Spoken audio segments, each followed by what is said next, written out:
Let the show begin. This moment will be frozen in time. Cool it! Game's up. Fun's over.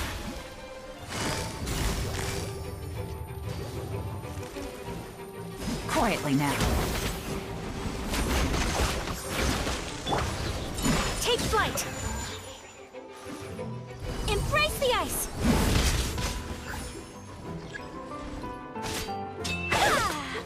Don't get frostbite.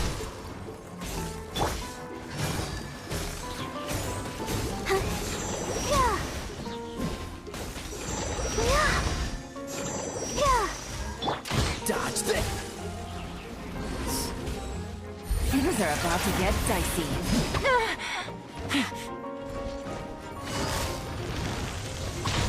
Gotcha.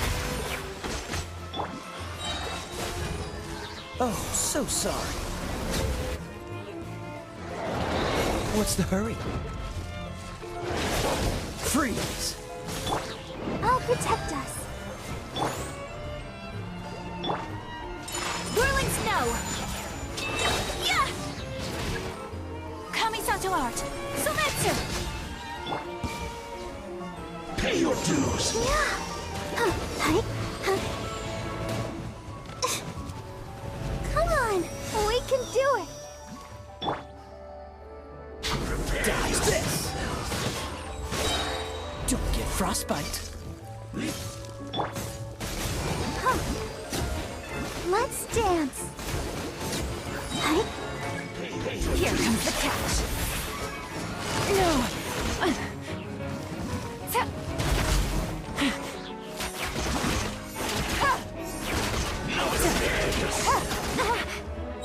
Oh, so sorry. Freeze!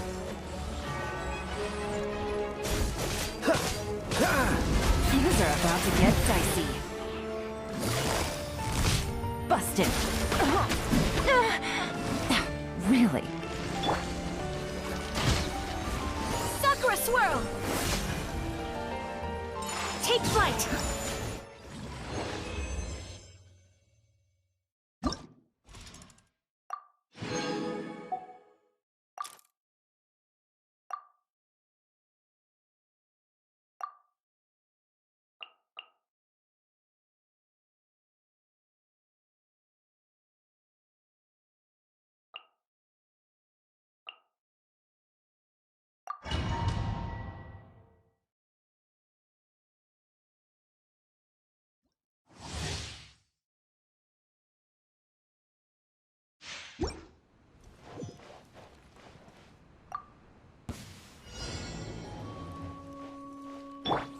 Dodge this! Cascade!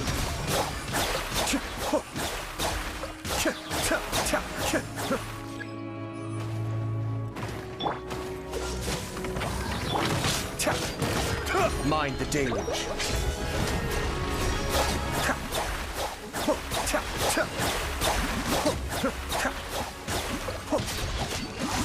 Don't get frostbite. Game's up. Fun's over.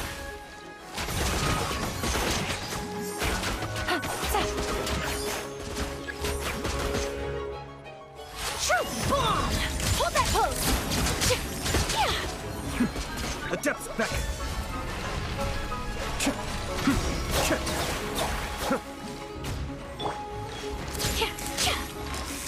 Smile! Oh, so sorry. Cool it.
Paimon really did sleep like a log.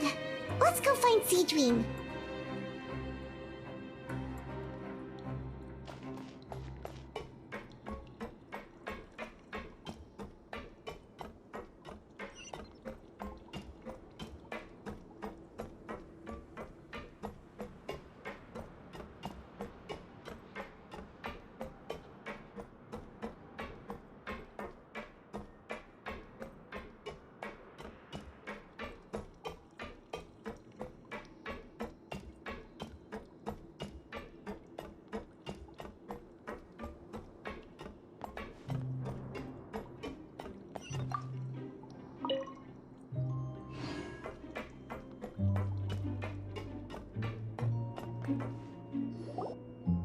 Whoa! How is the infirmary even busier than yesterday? Good morning, Traveler and Paimon. I have a few people here for a checkup, so you might need to wait for a while. No problem. Anything we can do to help? There's a bit of a complicated situation here. I'm still getting to the bottom of it myself. You have to believe me. I'm telling the truth. You're in a medical facility. Keep it down. Please, listen to me. I'm not Gascon. I'm Uy. You're a horrible liar, you know that? We get all your mugshots with the arrest warrants. It's clear as day that you're Gascon. You mean because of the way I look? I don't know what happened. I just woke up like this. Then you guys dragged me in here for an interrogation. I brought you here to figure out what's going on. If you truly are the victim of an injustice, yelling isn't going to achieve anything. At most, it'll delay your vindication. All right. I get it. This is nuts. Yesterday's interrogations went fine, and now this. Morning, Your Grace. What's going on? Remember the case I mentioned yesterday? The one brought to me by the Marechaussee Phantom? Well, we've been questioning the inmates involved this morning. Every single one of them is claiming mistaken identity. Huh. That's even weirder than what that guy was saying yesterday. The thing is, none of them have been able to provide any evidence whatsoever to support their claims. Questioning them further got us nowhere, so for now, we've brought them to the infirmary. And we thought yesterday was as busy as it got for Siegeween. We've compiled their statements. Have a look. Perhaps there's something we missed.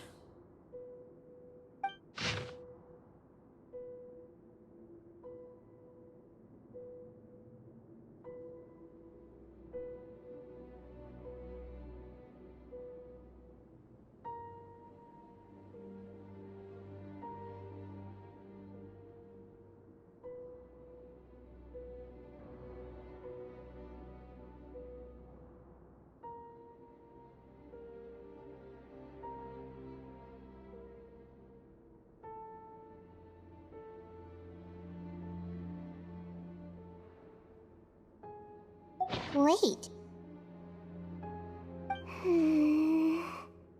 Release? Interesting. The inmates they spoke of in their statements appear to all be due for release today. I noticed that too. If that's their plan, they're underestimating us a little. Every serious offender claims that there's someone else who just so happens to be due for release today. And they're expecting us to go along with that. All the more reason to be cautious. Lumberzar, check the release list for today and make sure no one gets processed. We're gonna need an excuse, though. Just say we're out of forms, and that we're furiously printing more as we speak. I'm on it. It's conceivable that our group of serious offenders somehow found a way to switch places with inmates who are about to be released, so they can walk out right under our noses. We did consider that possibility. But I mean, just look at them. They match the warrants, period. How could there have been a switch? Only if they're dead ringers for the inmates due for release, I suppose. I gave you that name list yesterday to assist in your investigation. Did that help? Yes, the inmates' mugshots were attached to the list. The first thing I did was check for lookalikes, and I didn't find any. The only other thing that stands out to me is that their voices sound a little different today. But it's not exactly hard to put on a fake voice. Oh, really? What does our head nurse make of all of this? Give me a moment.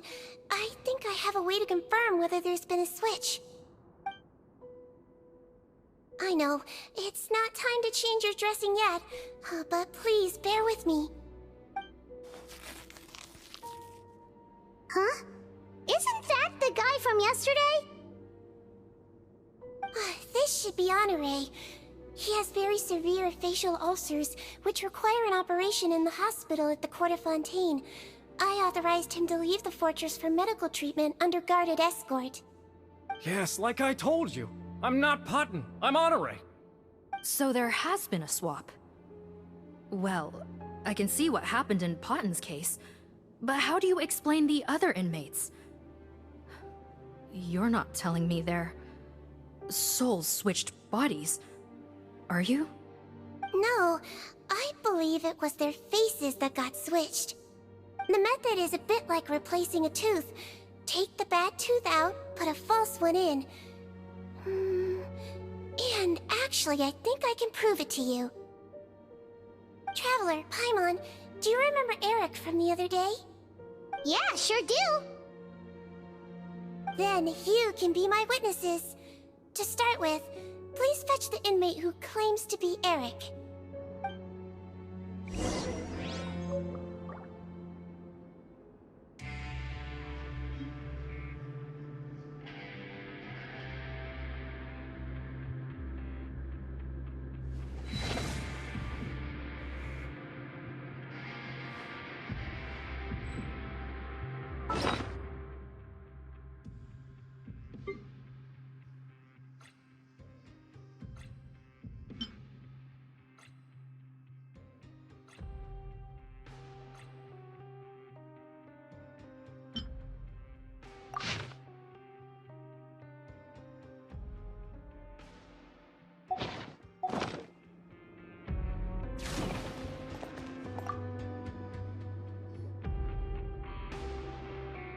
So, you're Eric? Yes, head nurse. It's me. You do believe me, right? I need to do another examination on you. Same procedure as yesterday. All right. It's the cognition test first, right? So I need to concentrate. Now, try to recall if you can. The last time we did this test, which finger did I hold up? I believe it was your index finger. But that means... Huh? So basically, last night the Eric who said he saw another him suddenly recovered and applied to leave the observation ward. Seadwing did another test before letting him leave, but that time she held up her pinky finger. Huh? I don't know about any test last night. There was nothing to do in the observation ward, so I went straight to bed. Then I somehow woke up in a high-security cell. Well, in that case, there is a reasonable explanation for the strange events of the past 2 days. So, what exactly happened? The gang of serious offenders wanted to break out of prison, so they identified a group of scapegoats, namely inmates whose terms were almost up, and planned to switch appearances with them. Last night, when Odilon was on duty, they ambushed him and had one of their group switch appearances with him using their face-swapping method. That allowed them to avoid scrutiny from the other guards. Then, once all the other inmates were asleep, Odilon spent his night shift carrying out the remainder of their switcheroo plan. However, they made one mistake. Henri changed his appearance to match Eric's earlier than he should have done, and ended up being spotted by the real Eric. Real Eric came to the guards for help, but we didn't know then what we know now, so we put it down to hallucination and sent him to the observation ward. However, since one of the gang members was posing as a guard, they simply changed real Eric's appearance and had their Eric take his place, muddying the waters even further. Right, because I put Eric on the observation list by then, and no inmates on that list can be processed for departure until I've discharged them. Hence why the imposters had to pull that little stunt to get fake Eric off the list. Yeah, it all makes sense now! The Duke cracked the case! Well, I can't fault the reasoning. But I'm afraid that we ruled out the possibility of face switching very early on in this process. Criminals altering their facial appearance to commit crimes is nothing new. In fact, one of the explicit duties of the Malazines in the Marechaussee Phantom is to identify criminals in disguise. We carefully examined all the suspects, and there is no evidence that any means of disguise were used in this case. Huh. Well then, how do we explain all this? So far, it seems more likely that the gang stole documentation belonging to the inmates due for release, and are using that to commit identity fraud. Actually, there is a potion that can completely change someone's appearance. If they use that, even a Melazine wouldn't be able to detect it. A shape-shifting potion? Forgive me, head nurse, but this is the first time I'm hearing about it. If such a potion truly existed, it would jeopardize our entire investigative process at the Marechaussee Phantom. Are you certain of this? Yes, I am. But... Please, trust me in my professional opinion as an experienced clinician. At the same time, without any solid evidence, it's pure speculation. If we can round up all the inmates suspected of switching places, then have a little talk with both sides, we might just get our answer. Yep, let's do that. okay. Well, it was our negligence that meant we had to come and conduct these post-internment interrogations. And I know it's put you out. We'll do it your way. Your Grace, bad news. I paused the releases like you asked, but we were too late. A bunch of people already got processed 2 hours ago. I checked the list, and sure enough, it's all the people who gave statements. 2 hours ago? That's before today's interrogations began. They had this all planned out. So there really was a switch after all. They really pulled the wool over our eyes on this one. We should be able to catch up with them if we leave now, right? Not if that potion is real. They can just switch faces again after leaving the fortress. And if the Marishose's Melusines can't even spot them, we wouldn't know where to start searching. Yikes! So we're at a complete dead end!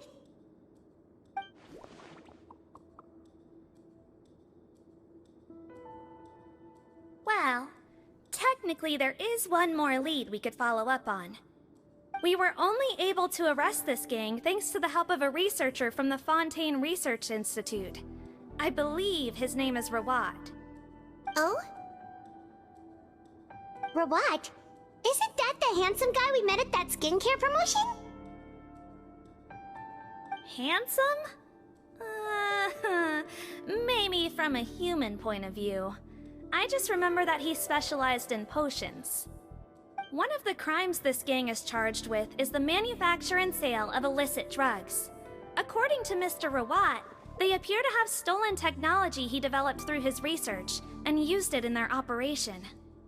At first, he thought it was a typical case of intellectual property infringement, and he tried to negotiate with them. But once he discovered their criminal operation, he reported them to the authorities.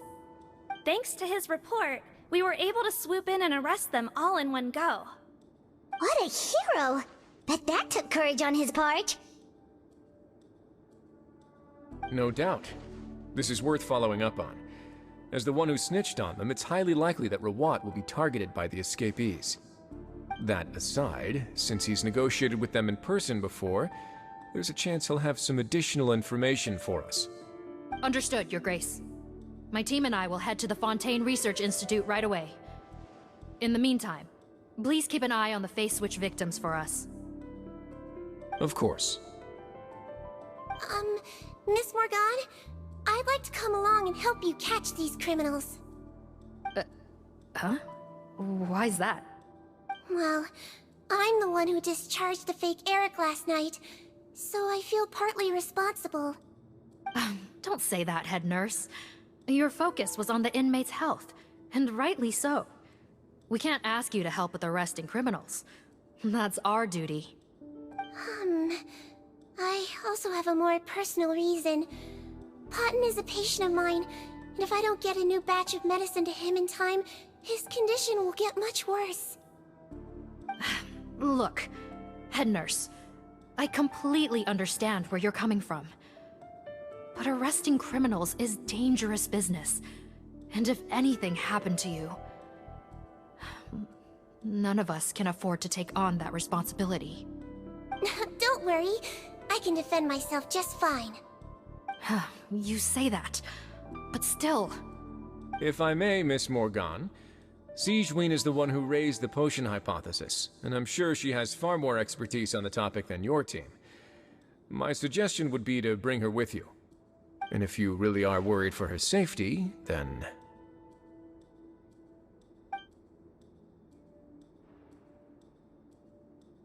Ah, there you go, right on cue.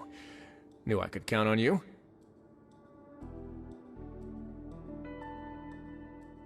Okay. Well, since this plan has the Duke's blessing, far be it from me to refuse. We should head off immediately. Time is of the essence.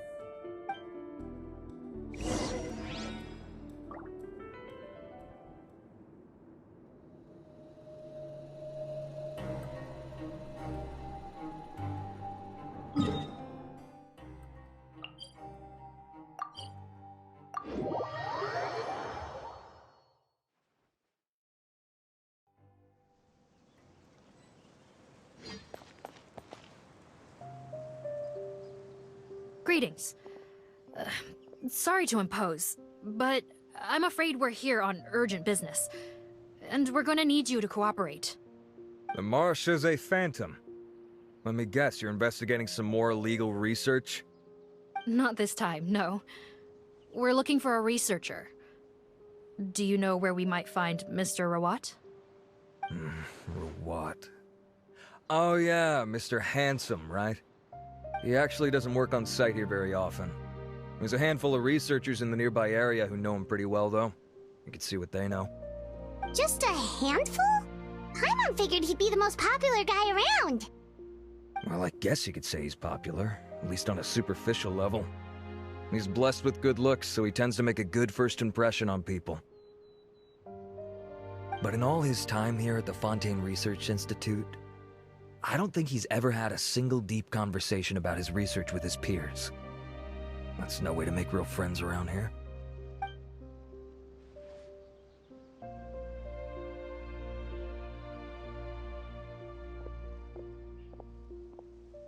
That's so weird. He definitely didn't come across like a recluse at that product promotion. I don't find that weird at all. He definitely didn't strike me as the kind of guy who's, good at making friends. Really? Paimon couldn't tell. Must be a Melusine perception thing. Okay, we should talk with his acquaintances. But we also need to check the Research Institute for any clues. Let's split up. It'll save us some time. Sure thing. We'll go ask around among the other researchers with Siegeween. Paimon's suddenly kinda curious to know what everyone really thinks of him.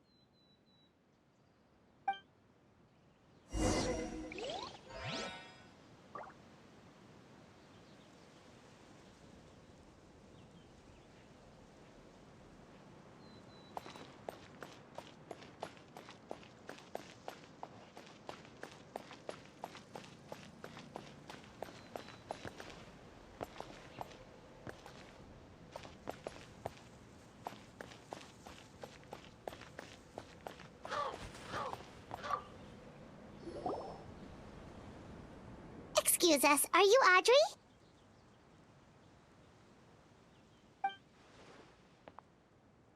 That's me.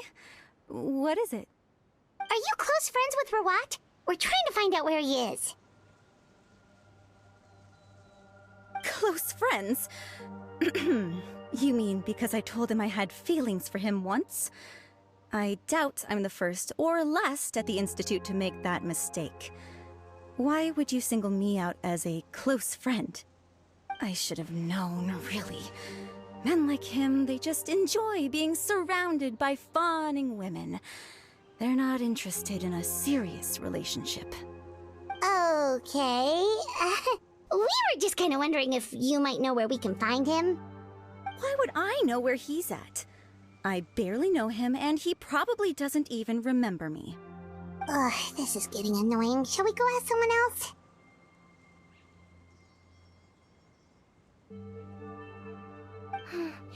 I think she knows Rawat better than she cares to admit.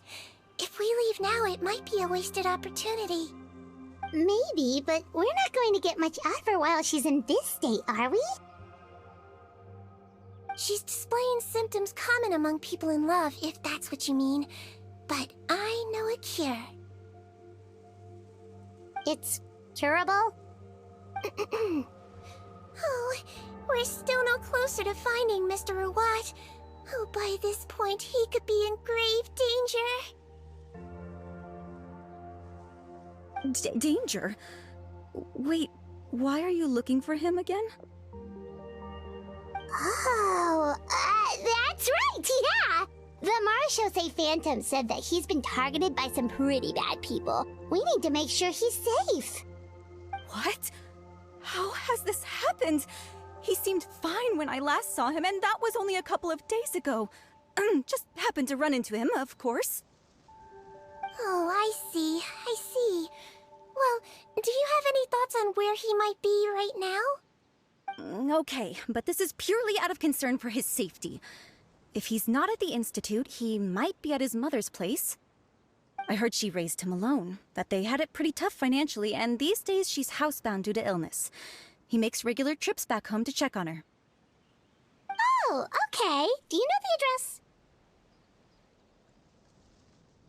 Nope, sorry. I only found out the thing about his mother because it came up in conversation once. I was just trying to find out more about him, so I could get to know him better. When I told him I had a crush on him, I offered to help him take care of his mother. And yeah, maybe that was a stupid idea, but did he really have to yell at me for it? It's like, fine, I can take no for an answer, but what's with the temper tantrum? Unbelievable. These guys only want to show you their charming, well-groomed exterior. They can't stand it when a few home truths shine through. Looks like her love syndrome is flaring up again. We need to find out Mr. Rawat's mother's address. Let's check with the Marechaussee officers when we regroup. Cool, sounds like a plan.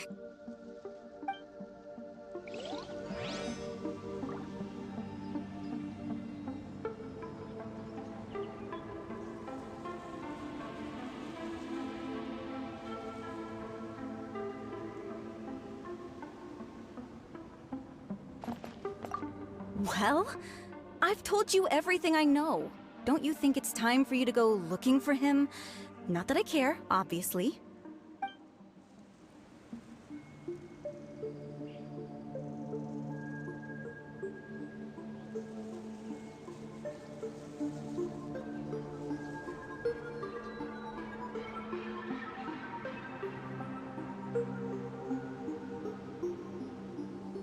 Staring into my eyes is ill-advised. I can't promise you'll like what you see.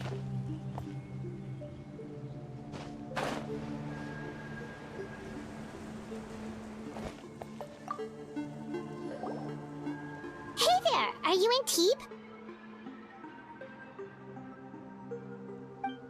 What do you want? We're here to ask about Rawat. Any idea where he might be? We were told you were pretty close with him. Close? Not sure that's the word I'd use. He wouldn't even let me use his patent. Huh? It's been a good few days since I last saw him. I don't know where he's at. Go ask someone else. Would the patent in question happen to be related to the new skincare product he developed? Yeah, kinda. Butterfly dew, or whatever he calls it. I heard he made a tidy sum off of that one. Okay, now we're getting somewhere. Keep going. Most of the other researchers here focus on mechanics, energy, stuff like that. I get why he wouldn't be interested in having anything to do with them. But I'm studying coatings. There's a huge overlap in our areas of research. Why would he refuse to work with me? I bought his product once, and noticed it contains a unique substance that might have applications in coatings, too. If it worked out, I could probably make as much as he's making. Don't get me wrong, I had no intention of plagiarizing his work. I was hoping to get official permission to use his findings in my own research. Followed the proper procedure. It was all above board. I would have had to pay him a license fee and everything. But despite that, he turned me down not once, not twice, but 3 times. It's like he's vehemently opposed to the idea of anyone else making the kind of money he does. Huh, so is Rawat antisocial, or is this guy just jealous? Well, it doesn't look like we're gonna get any info about Rawat's whereabouts from him. Let's go! Wait, 1 second. Mr. Antibes, next time you go shopping, you should buy some Buell fruits. Peel the skin, steep in water, then drink. It'll help calm your mood. Huh? Yeah. Thanks.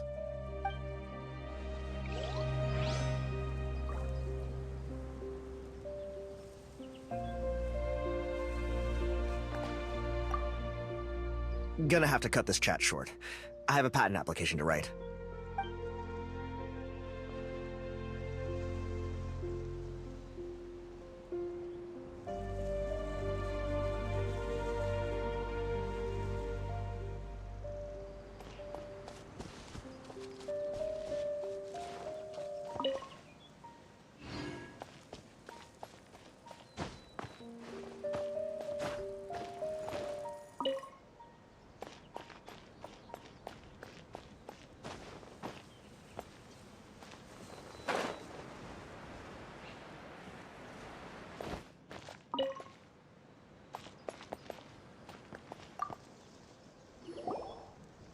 Sorry to bother you, sir, but are you Bertram? Who's asking? Just some concerned citizens helping out the Marachose Phantom with an investigation. We'd like to ask you about Rawat's whereabouts, if that's okay. We're told the two of you are pretty close. Not anymore, we're not. Turns out we don't see eye to eye. Oh yeah? What happened? The thing about us researchers is, most of us do what we do for some sort of higher purpose. But not Rawat. All he cared about was how to commercialize his findings. He won't even let you work with him unless you sign a confidentiality agreement first. Also, he has better control over who gets which intellectual property rights. How are you supposed to get any meaningful research done working with a guy like that? Now that I've got my own technical solution for my compressor, I don't need to work with him anymore. So that's what Rawat is really like. We'd still like to know where to find him. Is that something you can help us with? Wait, you're... Yeah, I know you. You're the head nurse at the Fortress of Meripede. Alright, then I'm happy to help you if I can. I respect the work you do. Medicine serves the highest purpose of all the sciences. Wow, turns out Sejuin's got some real clout. Thing is, I have no real way of knowing where he might be. I stopped working with him 2 months ago, and I've barely seen him since. But if you want my advice, I'd say go talk to the peddlers. There's a few he meets with every other day or so. Maybe they know where he's at. Peddlers? Yeah, back when I was working with him, I noticed he met with them quite often. Wouldn't surprise me if they were involved in some shady business together, because it seemed like they went out of their way to avoid discussing anything in my presence. The little I overheard was about manufacturing and selling pharmaceutical drugs.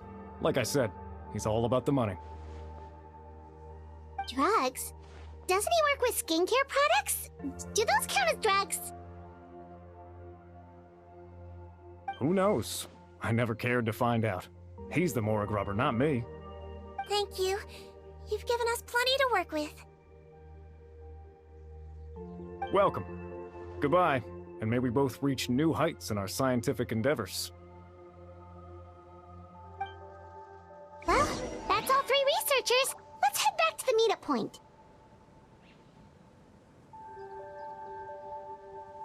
If my research project works out, the development of underwater spaces should become much easier.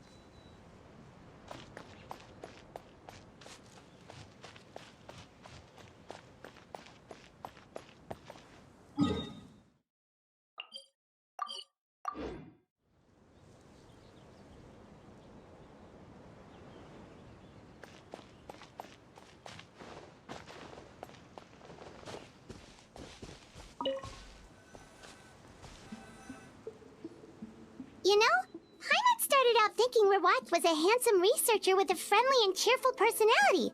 It's such a surprise to learn that his peers have a different impression of him. So, what's your view of him now, Paimon? A handsome researcher whose difficult upbringing turned him into a profit chaser with a chip on his shoulder? So your thoughts about his appearance haven't changed at all? Well, his looks are kind of a big deal. At least in Paimon's opinion. How did such a handsome guy end up being so antisocial? Even with his difficult family background, it just doesn't make any sense. You can't judge a person solely based on their appearance. Head nurse. Traveler. I assume you've spoken with the researchers. What did you find out? Bertram mentioned Rawat's involvement with some pharmaceutical merchants. Do you know if he's registered any pharmaceutical brands? Since he was a whistleblower on such a huge case, I ran a background check on him. I don't remember there being any brands under his name. How strange. If he was so focused on commercializing his research and averse to sharing his technology with others, why wouldn't he have registered his own brands? Maybe he and his business partners needed to avoid public scrutiny? You think he may have colluded with the gang? Well, the crime was manufacture and sale of drugs, and that would certainly be in his wheelhouse. We can't rule it out. Isn't that pretty unlikely, though? He was the one who blew the whistle on them! Most children who come to me with tooth decay have suffered pain for a long time already, but they'll still try to hide the fact that they eat too many sweets. Grown-ups and children aren't so different in that regard. If you say so.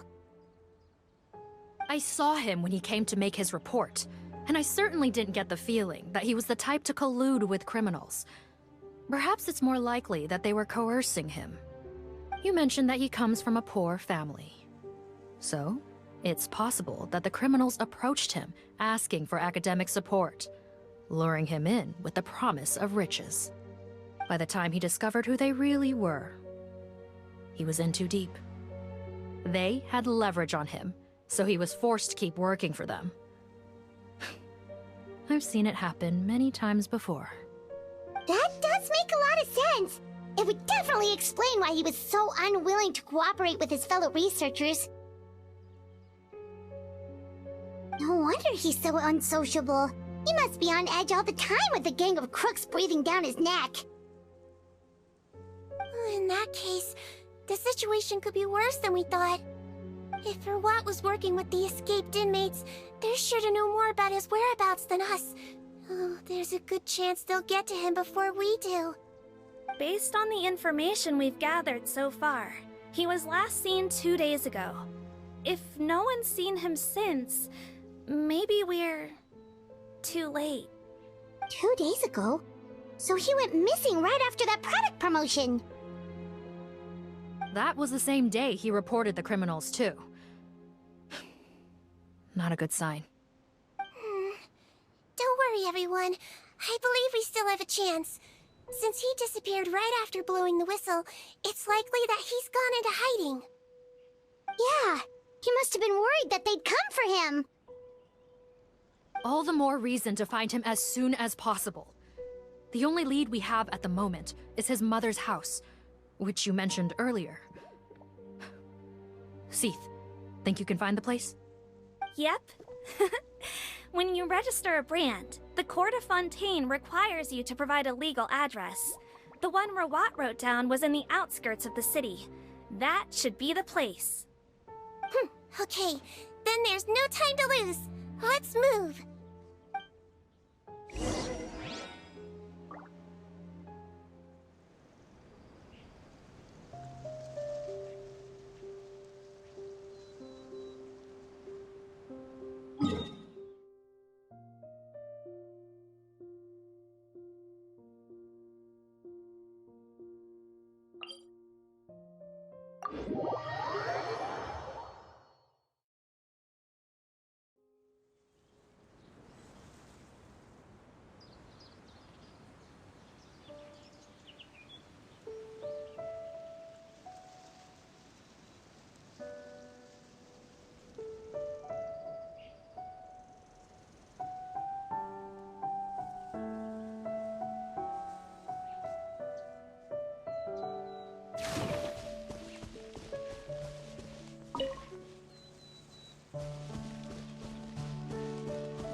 Right. This should be the house. I'm pretty sure this was the address. Okay. I'll knock.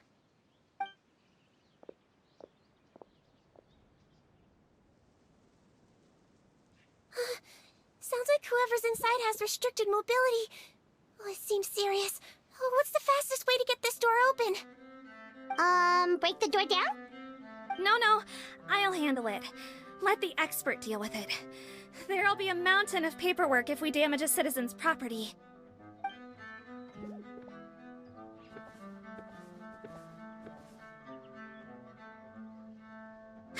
Calm down. Deep breaths. Remember your training. Control your strength. And... it's open! Seath, take a few people and lie in wait. Keep your eyes peeled for any activity around the house. The Traveler, head nurse, and I will go inside.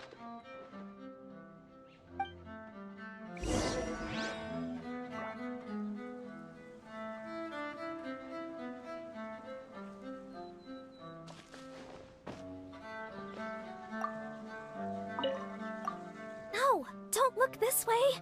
I'm supposed to be hiding, remember? Captain's orders.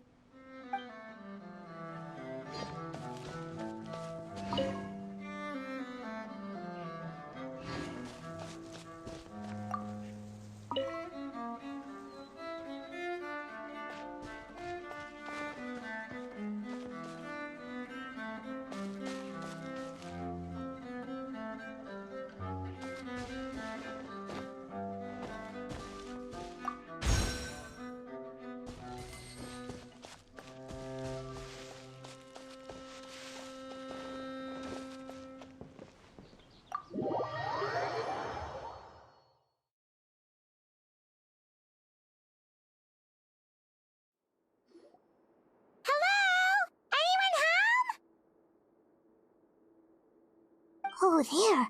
On the bed, there's an old lady. That's gotta be Rawat's mother, right? She doesn't look like she's in any state to be answering our questions, though.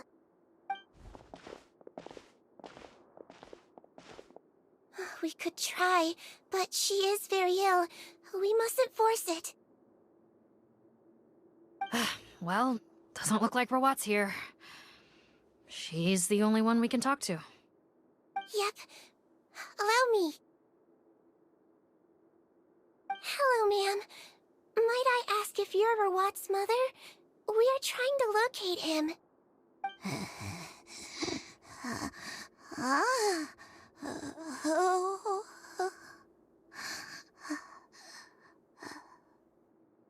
Hard of hearing, perhaps. Does anyone have a picture of Rawat? I have one here. I'd like to show you a photo, ma'am. Is this your son? Do you know where he is?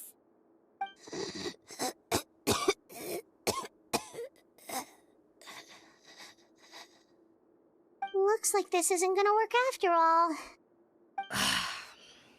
Well, looks like we're out of leads. If Rawat's not here, things are looking very bad for him. Is it possible he could have avoided returning here because he knew he'd be in danger? Maybe. But if so, where do we look next? Maybe we should take another look at the Institute. Guess so. I suggest we all return there now. We found a good amount of useful information the first time, but perhaps there's something we missed. This is our last hope. Sorry, officer, but could I stay here for a while? This patient requires some care. Of course. Traveler, stay with the head nurse. You're technically here as her assistant after all. Also, I'd like some Marechaussee members to stay as well, and keep an eye on the area. Why's that? If Rawat knows how serious his mother's condition is, he will return. Got it. Okay. I'll tell the squad members in hiding to stay put and keep a lookout. Thanks for helping me out yet again, Traveler and Paimon. No problem. But when you say her condition is serious, do you mean... Yes.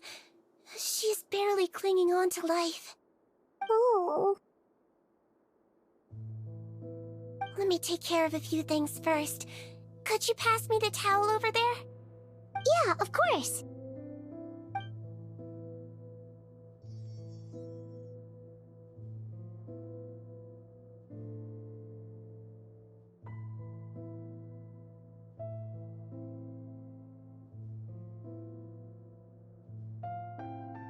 I can tell that her family has tried a lot of different treatment methods, including some very expensive medicines. Unfortunately, her condition is so multifaceted that a recovery looks all but impossible. Seedwing. My mom bets being a nurse must be pretty tough at times like this. Yes, it makes me a little sad. In Amelazine's eyes, a human's birth, aging, sickness, and death are as much a part of natural law as sunrise and sunset. But human medicine can defy that law to some extent. In that sense, it is a science of miracles. That is why I became fascinated with it in the first place. But it was only after I truly became a doctor that I realized miracles don't always happen. Even the greatest doctors cannot cure all diseases. Seedwing. Well, don't worry about me, Paimon. A doctor's duty is not to cure all diseases, but to treat whatever ailments they can. At the very least, I can lower her fever. That way she'll suffer less, and she might even be able to see her son. Yeah, all the more reason to find Rawat as soon as possible, even if we don't catch those crooks.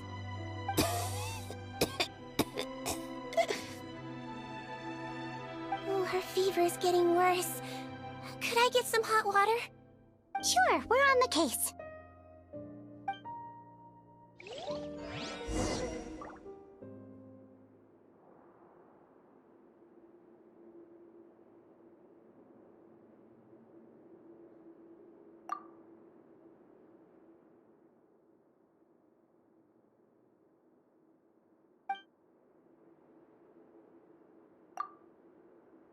I'll take care of her.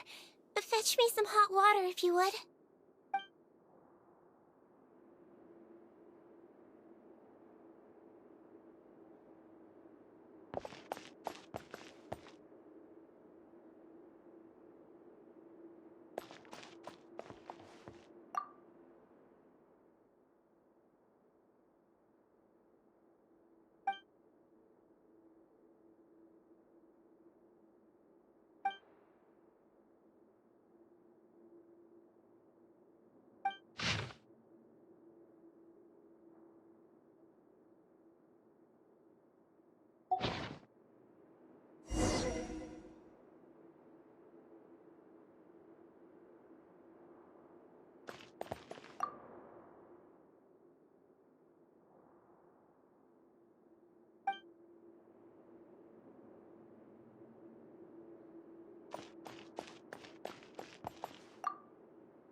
Found the hot water?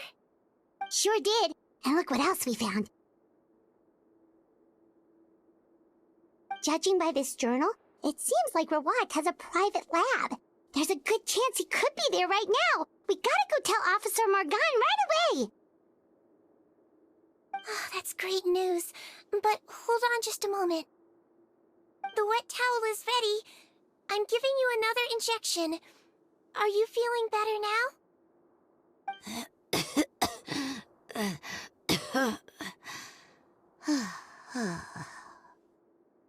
It's all right. We'll go bring him back. Please hang in there. Thank you.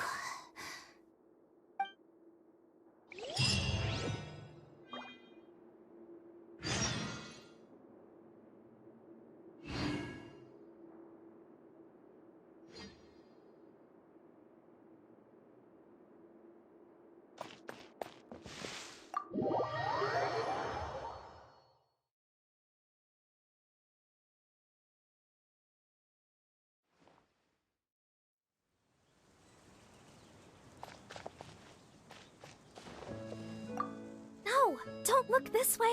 I'm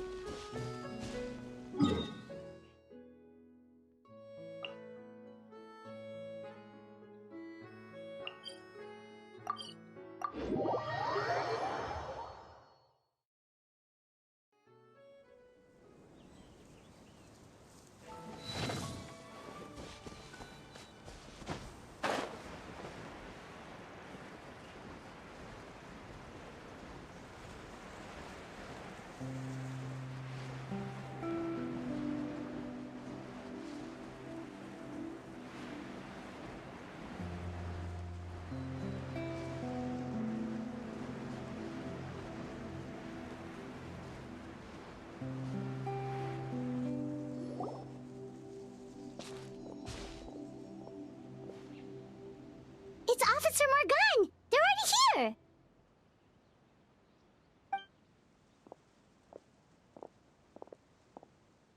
We came as soon as we heard the news.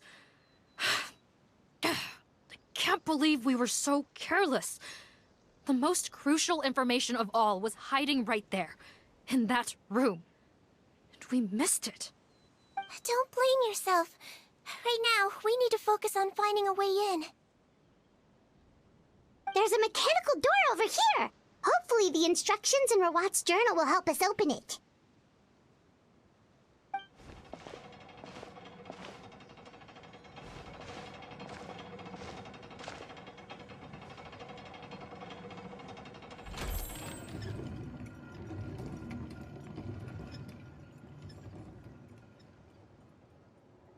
It's open.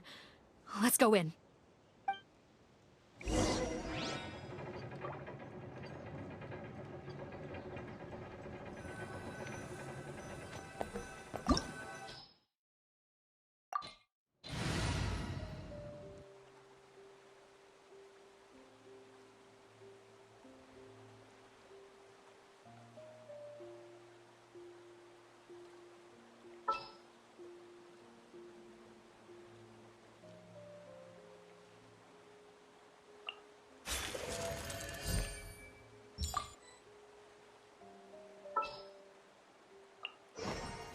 Just what will we come across this time?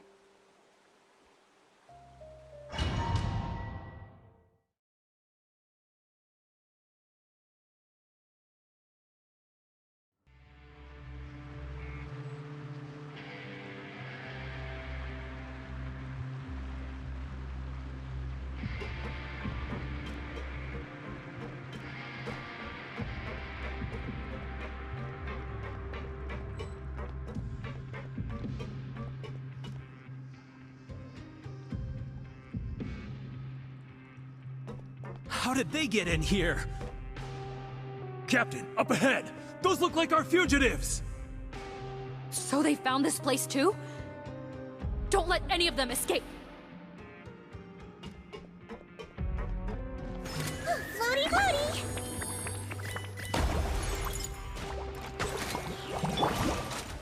It's a fury! Illusion shattered!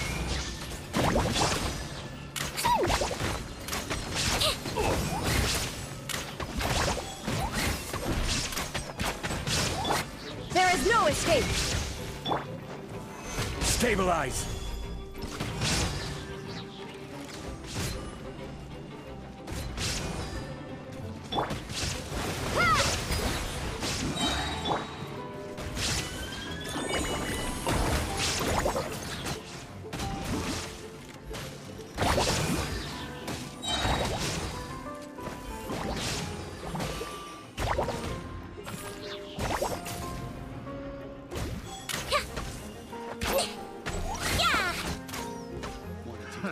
Another test subject.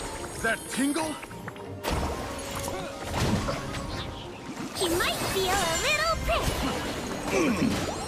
That Tingle? This is order! Freeze!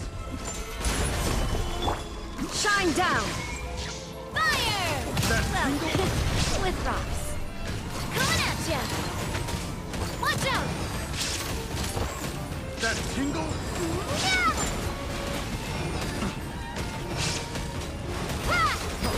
Freeze! Illusion shattered! Solidify! Wibbly wobbly! That Tingle? Yo!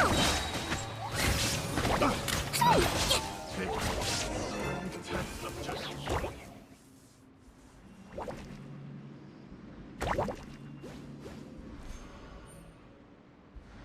Captain, according to our list, many of the fugitives aren't accounted for. There may be others hiding deeper inside the facility. So these guys were just the lookout crew. The Marashose Phantom! How did they find this place? Wait, it's that guard from the fortress. That's right, I'm on your side. The Duke sent me.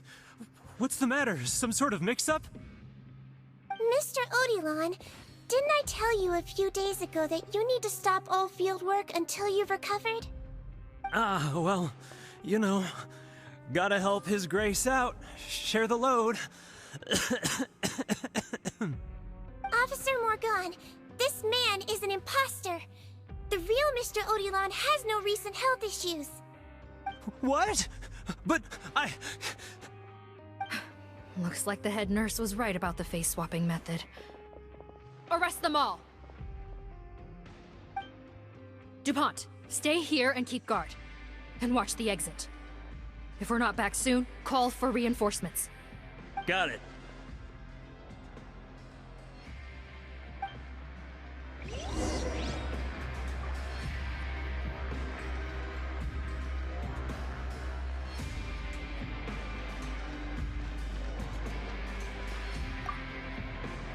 Don't worry, I got this covered.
So many jars. Was this some sort of production facility? This scent, it's probably the ingredients used to make butterfly dew.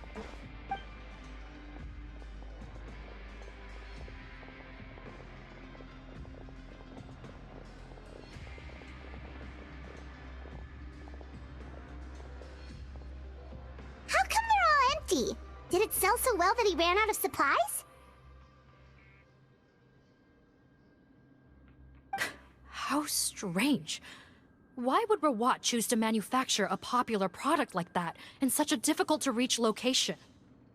Given our suspicion that he may have been coerced into the illegal drug trade, I would have thought that any production facility we find here would be used for illicit purposes. Perhaps butterfly dew is itself an illegal drug. Do you have any evidence for that claim? No, just a guess. We need to find Rawat as soon as possible. He has all the answers we need. Understood. Well, let's not linger here. Let's go. Come on.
look like we're gonna get this door open. Let's find another way around.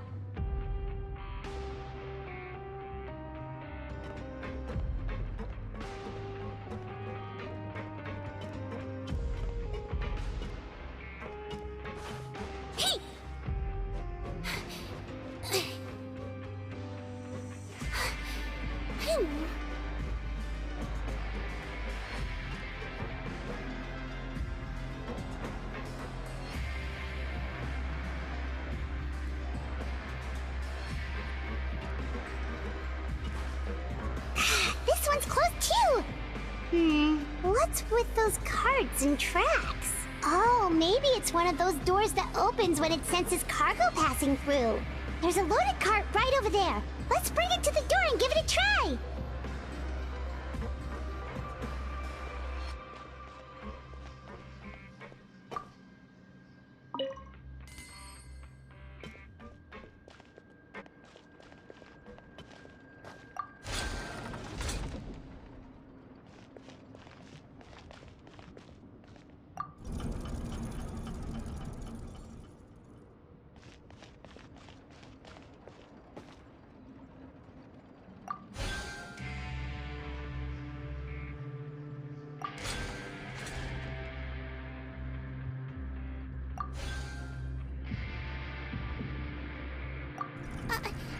No, I didn't put a sticker on your back.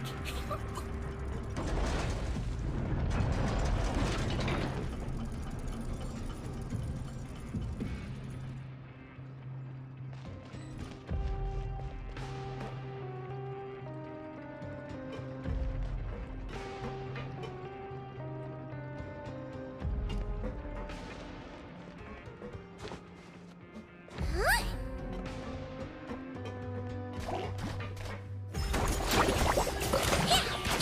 I swear, it's for medical research.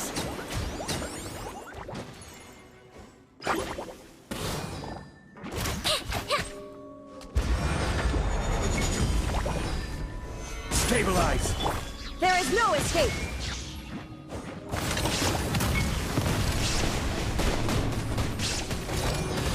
Watch out!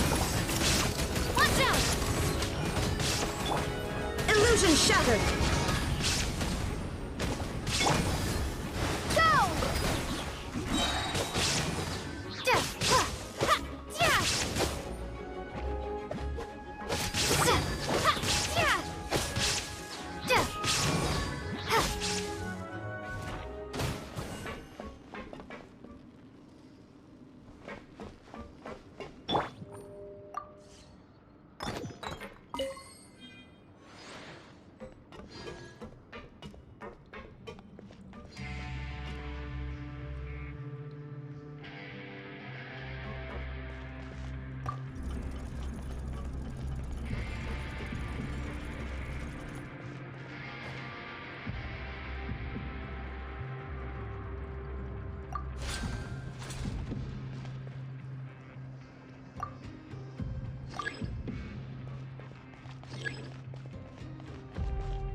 This room's much smaller than the others. Judging by the implements on the table, this looks like a potion-making lab. Head nurse! Over here!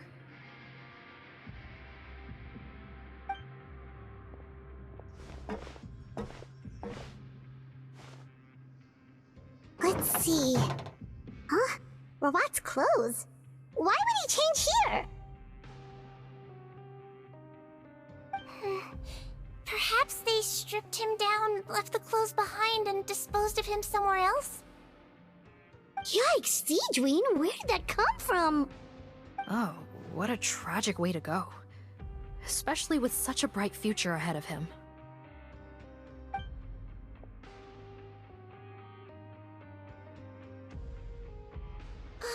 There's a path leading further on, Officer Morgan.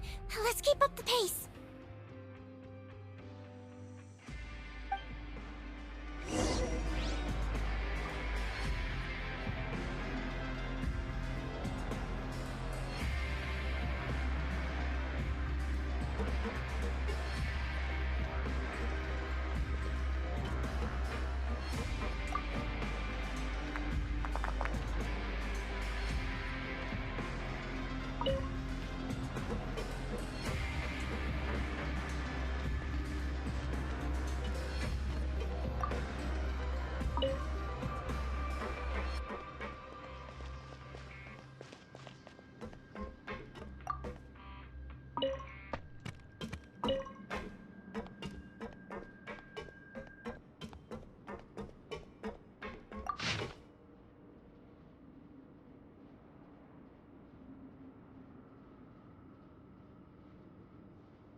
There's a whole bunch of people in there.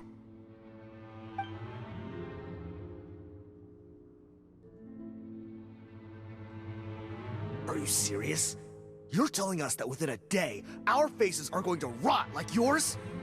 Fontanian physiology changed dramatically after that great flood, and it's not as compatible with this face-changing solution as before. The side effects are as you can see. Why didn't you say anything before we all used it? Look, my plan got you all out of prison, didn't it? You'd have much bigger problems to worry about right now if the Marechaussee Phantom found out about your other crimes. Consider an ugly mug getting off lightly. Ugh. You're just lucky we didn't leave you in there, after you disappeared on us with no warning. We only let it slide because we're former partners. And now you have the gall to pull a stunt like this? Partners? Make no mistake, each of us is only looking out for himself. If you place too much trust in others, well, I'm afraid that's your problem. You hid things from me too. Remember how you each had a spare potion? You kept quiet about it until we planned the prison break? Oh, and you didn't have a secret spare? Then do you want to explain how you melted your face off before all this? Guys, that's enough. Calm down. It is what it is. Arguing won't change anything. What's the plan, Parton?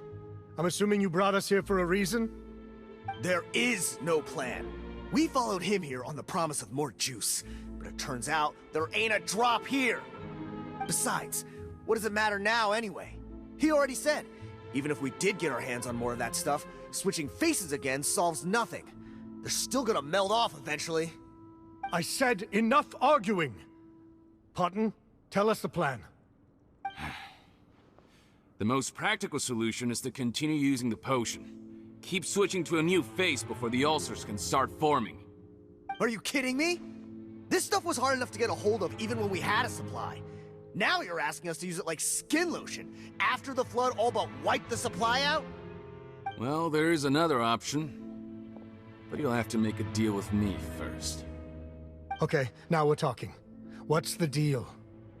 I have a document I took from that researcher that details how to make a replacement. Just give me one bottle of the undiluted fluid, and I'll get to work. What's the problem? I thought you always kept reserves. Or do you really just have one spare bottle each? What do you think? That we were shipping them into the fortress of Meripede by the basket load? Well then, say hello to never showing your marred faces in public again. Ugh, I've heard enough! Get him! Let's see if that document even exists! Freeze! Marechaussee Phantom! What? Who let them in? Officer Morgan, before anything else, please find out Rawat's status. Rawat? I don't see him. Hand over the hostage now, if you want any chance of avoiding an extension to your sentences. Spare us your condescending attempts to coax us back to our cells. You think we're looking to negotiate? Rawat is dead. Parton? Arrest them all! Don't let anyone get away!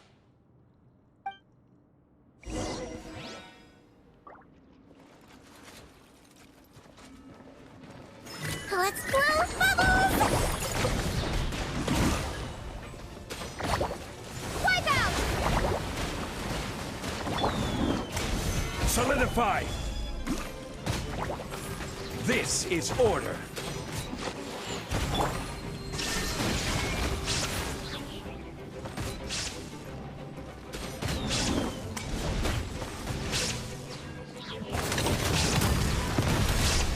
Watch out!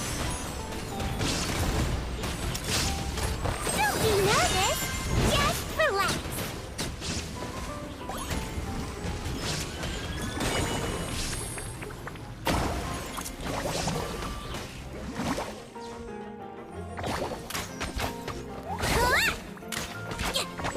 Yeah! Jump!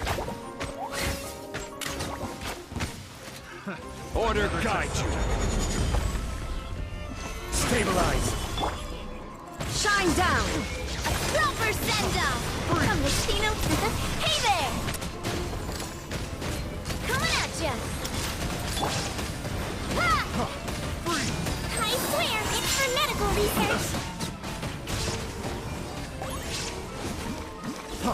Freeze! Floaty floaty!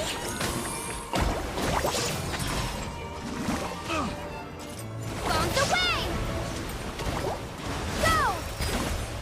I will have order. Gather! There is no escape! Wibbly wobbly!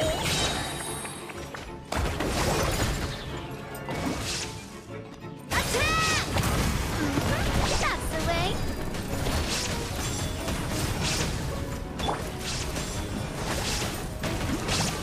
He might feel a little prick!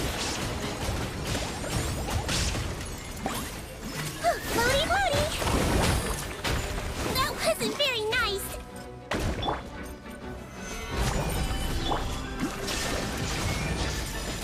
This is order. Now you shall perish!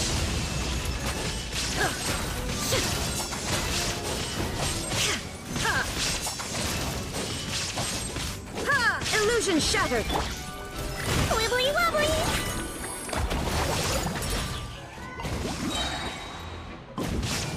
I swear, it's for medical research! Huh. Gotta say, I never expected to see the head nurse in combat. Some patients respond better to a more aggressive treatment plan. Did we get everyone? Captain, we finished the head count. Potten's missing. Over there! The door's closing!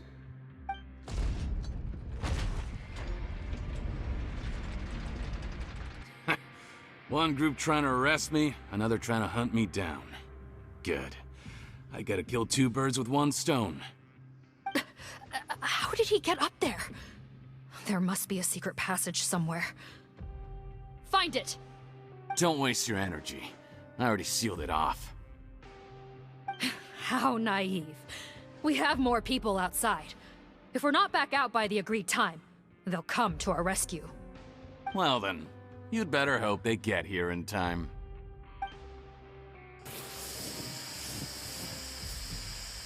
There's some kind of gas leaking from the pipes. Be careful, it's poisonous.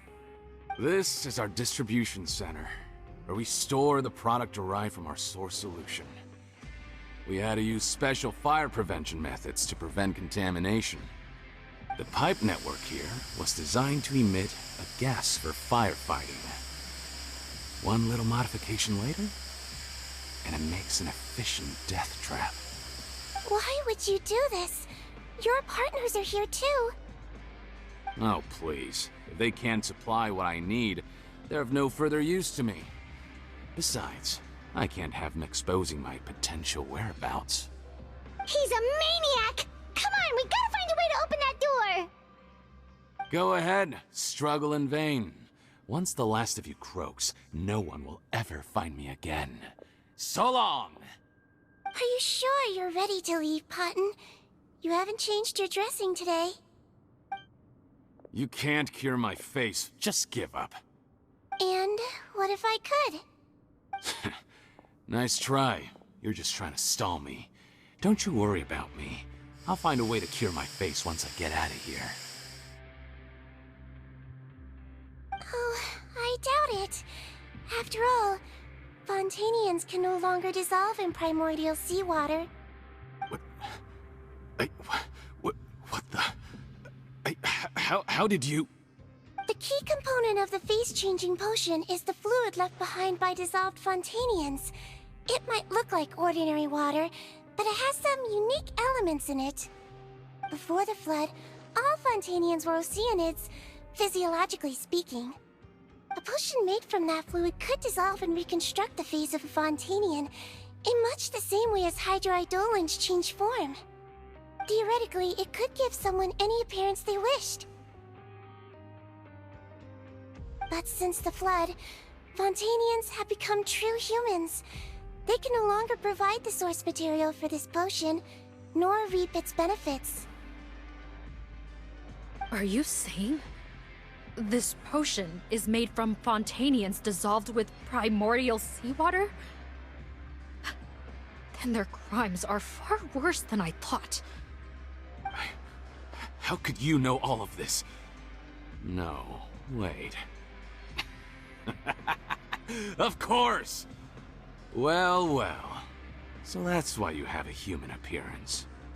It also means that I have a formula you're unaware of. The air's getting thicker. It's getting hard to breathe.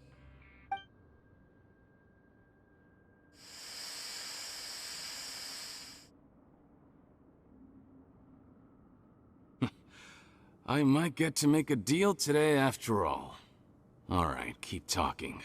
How do you intend to give me the formula? Oh, it's not a formula, but a finished product. I have a bottle of it right here. What? When I tried Rawat's skincare product, I noticed it had a certain special component in it. So I had my friends gather some other ingredients for me, and sure enough, a little experimenting later, I'd produced the potion. I'm guessing his skincare lotion contains the fruits of your joint research? Huh. Impressive guesswork. Yeah, we were his supplier for some of the raw ingredients. But it only contains a tiny amount of the active ingredient. The effect is minuscule compared to the undiluted fluid. Well, I found a way to reverse the dilution process, giving the skincare lotion a similar effect to the fluid it is derived from. That's impossible. If I tell you some of the ingredients, I think you can figure it out. First, you need to combine tainted hydrophantasm tissue with transoceanic pearls at a ratio of around 3 to 7. Tainted hydrophantasms and transoceanic pearls. I see. Can't believe I never thought of that. So, can we make a deal? Sounds good to me. There's a delivery pipeline beneath this window. Drop the potion in, and I'll release you all. Nope, not trusting you that easily. You're like those naughty kids who try to hide their illness. Open the sluice gate first, then I'll hand you the potion. Even if you're not bluffing, your potion won't cure my face permanently. You really think you have any leverage here? I'm not closing the valve this time. Clock's ticking. Fine, then I'll just stand here with the potion in my hand. And when I faint from the poison, I'll drop it and it'll be destroyed. No.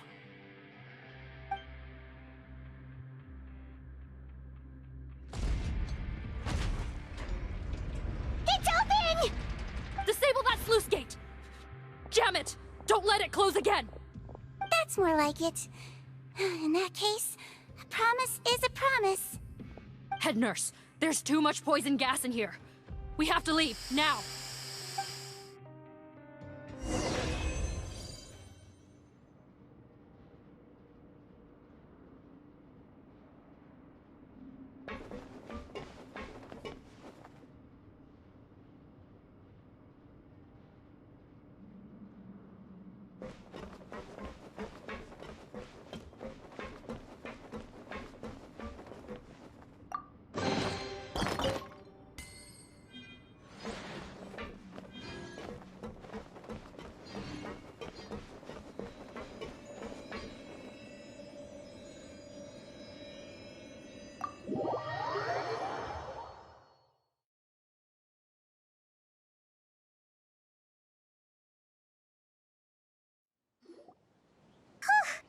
That was too close. That button is a real nasty piece of work. Oh, don't be too quick to sit down. Moving around a little will help relieve the soreness. Same goes for you, Traveler. Oh, but Paimon, you should be fine, right? Flying fast is pretty tiring too, actually. Anyway, that's not important right now. Paimon's still shocked to learn that there's a whole criminal operation going on behind that skincare lotion. Shame I ended up giving the improved version to Potten after finally making it for you. I'll make you some more, I promise.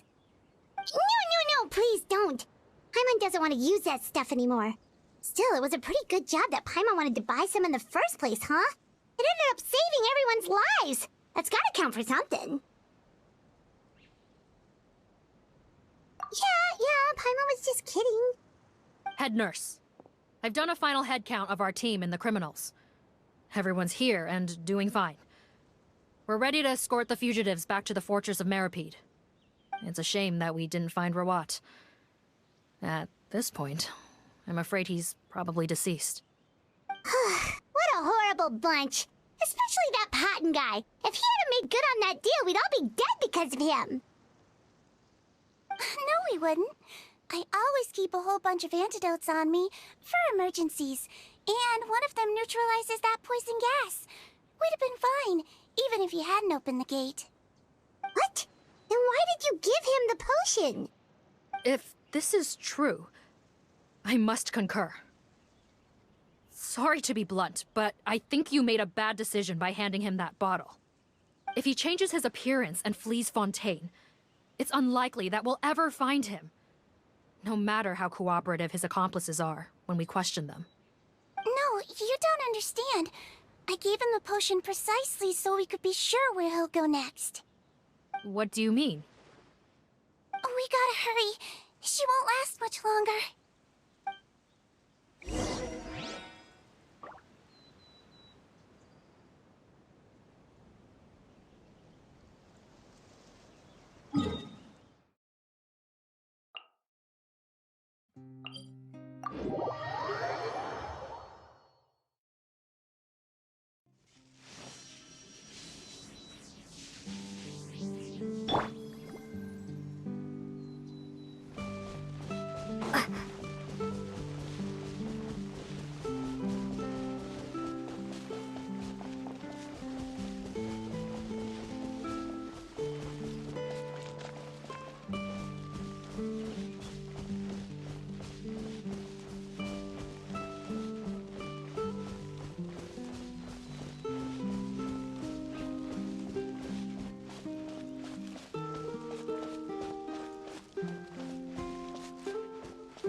move a muscle. I might be short, but I pack a mean punch. Captain, you're just in time. While I was lying in wait, I spotted this crook snooping around, trying to find a way in. So I detained him. Oh, his face. Are you... Potton? So this is where you were heading, huh? What? This is how Potton looked before his face was marred. His current appearance matches the mugshot on his arrest warrant. I see. Wait, so what's going on? Wasn't the whole point of the potion to disguise himself and escape Fontaine? Why would he change back to his original face and run right into our trap? Enough of this nonsense. Let me in! You better pipe down. There's an old lady in there who's very sick. No way are we letting a crook like you inside. To heck with it. Listen to me. I'm Rawat. That's my mother in there. He's gotta be lying, right? Rawat was a victim in all this. He was forced into it against his will. How can he and this monster be the same person? Forced against his will? That's the funniest thing I've heard all day. Back when I was being coerced, everyone thought I was colluding of my own free will. And then when I actually became a criminal in my own right, you all suddenly thought I must be under duress. Amazing what a difference a handsome face makes. Save us the speech. Explain yourself. You want an explanation? Fine. I'll tell it how it is. When I was just Potton, the whole world treated me with contempt. Ew. What do you want? Get away from me. Women despise me. Collaborate? You don't look like much of a researcher to me. My peers scorned me. Mr. Potton, was it? I'm most interested in your research. Consider my offer carefully. I doubt you'll find other investment opportunities. Only villains would work with me. You want out of the game? Forget about it. Turns out, I slipped up a little. Left your picture with some Marechaussee Phantom officers. Easy mistake to make. Now they've listed you as an accomplice and drawn up an arrest warrant. So I suggest you put any thoughts of running away to rest. If you get caught by the guards for being in the synth business, you ain't ever seeing the light of day again.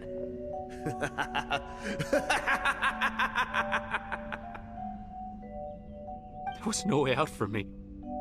Until I could stop being Potton. Mr. Rawat, I have something I'd like to tell you. I became popular with women. This new potion you developed is fascinating. Genius, in fact. Would you consider working with me? I'd be happy to sign a licensing agreement. My peers looked up to me. Okay, I'm very interested in your research, sir. You must no doubt have offers from countless investors, so far be it for me to ask for a full collaboration, per se. I merely wanted to express my interest. No pressure at all, naturally. And the villains even began to fear me. Becoming Rawat showed me what a superficial world we live in. But I did not hold a grudge.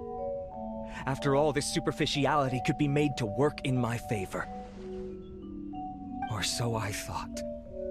But alas, the world seemed bent on finding a reason to make me despise it. Mother, I'm back. How are you doing? Who are you? I bought the best medicine Mora could buy, but nothing would cure her illness. In the end, I hoped she'd at least be able to see her son one last time before she passed, but when everyone else rejected me, the only person who cared about me was my mother. Then, when I became a rising star in the Fontaine Research Institute, I was unrecognizable to her. I have to let her see me again. Even if it means donning my own wretched, ugly face. Well, is that enough explaining for you? Now do you understand? Let me inside already! Have you ever considered if you'll even be able to look your mother in the eyes after what you've done? You found a way to completely change your identity. You could easily have escaped from them.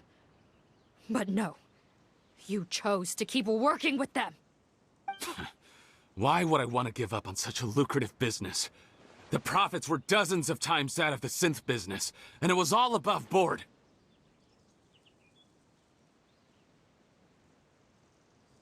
So you kept being a villain just for the money? Villain? By what standard? Is doing evil deeds really what makes someone a villain in your eyes? Or does it all come down to the way they look? None of you saw a villain when I was wearing my other face, did you? You have no right to judge me! You're all just fake people living in a hypocritical world! I regret nothing! My mother would understand! You're a villain to the core! But especially that tongue! Honestly, I don't see a villain when I look at your current face either. Don't humor me. You don't seem surprised by my confession in the least. How long have you known the truth? I didn't know anything for sure until you chose to take that potion bottle and spare our lives. But if you're asking when I started suspecting you, it was the first time you came to see me at the infirmary. I had to confirm my suspicions. That's why I chose to join this investigation. Are you kidding me? A young, promising researcher and a wretched criminal? What on earth gave you the idea that they could be one and the same person? Well, there were no visual clues. This potion's face-changing effects are very powerful. Even as a Melazine, I couldn't see through the disguise. But I believe I understand humanity a little better than most of my kind. Humans have certain fundamental qualities that do not change with their appearance. Fundamental qualities, huh? So you think you're the one who's seen through me, do you? Most people probably don't know this, but I think I can guess what your deal is. Melazine constitutions are very close to that of water, so it stands to reason that the potion should work on them too. You used it yourself, didn't you? That's why you have a human appearance. Seedween? Yes, you're right.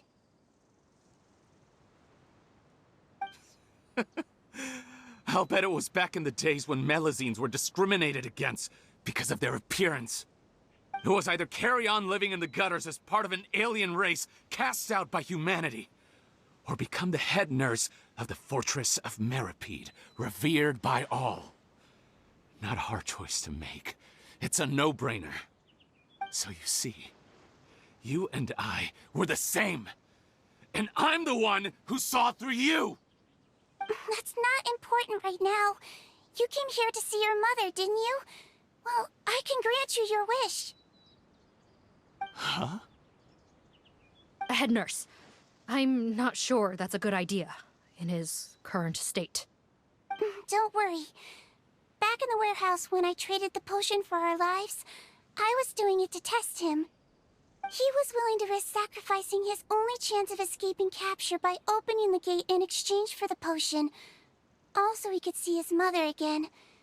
If nothing else, his concern for his mother is genuine. I see. So before you arrest him, please allow him to see his mother one last time. The Traveler and I will accompany him. You have nothing to worry about. All right. I understand.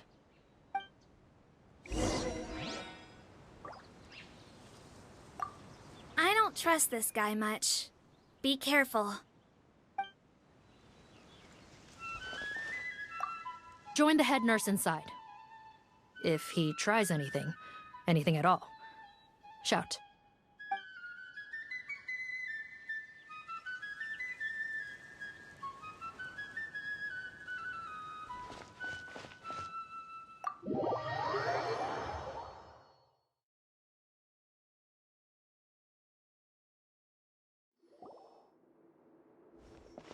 Mom? It's me, Potton. Your son. You recognize me now, don't you?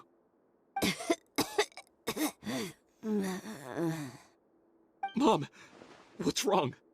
I'm sorry, but I have some bad news.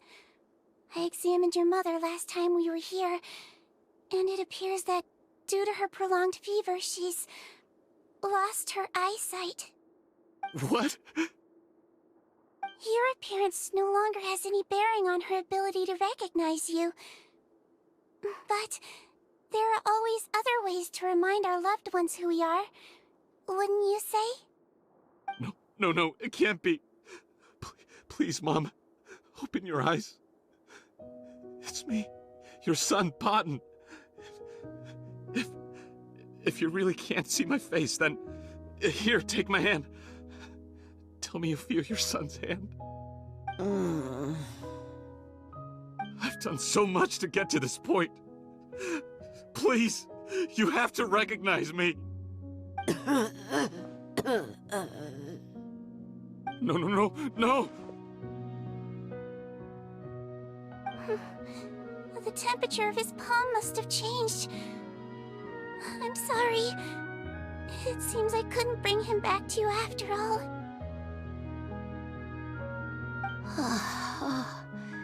It's you. Thank you.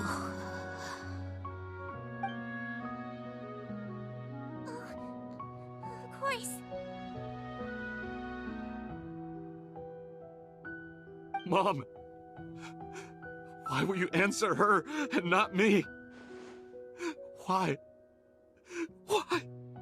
No more questions, Potton. She's gone. Mom?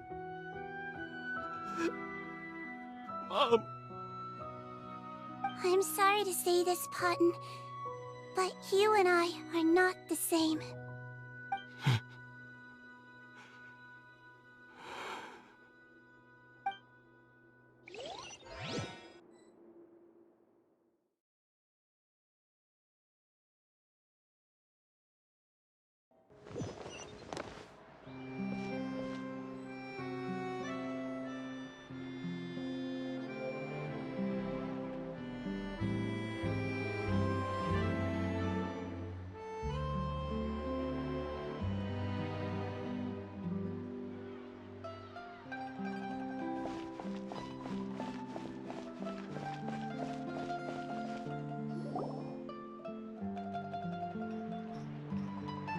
The wait is over, everyone! The sale of our new skincare product, Romaritime Essence, will now begin. Another skincare promotion! And it's selling as fast as last time. Wonder what people would think if they knew what was in the last batch. Oh, Seedween's here too! Hey, Seedween! Oh, Traveler Paimon, hello! Oh, I hope you two got a good rest yesterday after all your hard work. Of course! Nurse's orders, right? Anyway, are you here to take notes for your next article? Actually, I'm mostly here to help Officer Morgan wrap up yesterday's case. Ah, that reminds Paimon. That stuff sold like crazy, didn't it? Is it gonna cause huge problems? Nope, there's nothing to worry about. Unless modified, Butterfly Dew is an excellent skincare product that's completely safe to use. Besides, officers have already retrieved all Butterfly Dew purchased on the market. Now it's just a matter of disposal. After consulting Monsieur Nervulette, I came up with a way to neutralize any harmful effects, so it'll evaporate naturally without polluting water or soil. Wow, it's Seedween to the rescue again! Thank you for serving as our consultant, head nurse. All the butterfly dew we recovered has been disposed of, according to your instructions. Great! Good job, everyone! Also, you mentioned you wanted a copy of Rawat's interrogation records. Well, technically, Potton's records. Anyway, I have them with me. Here.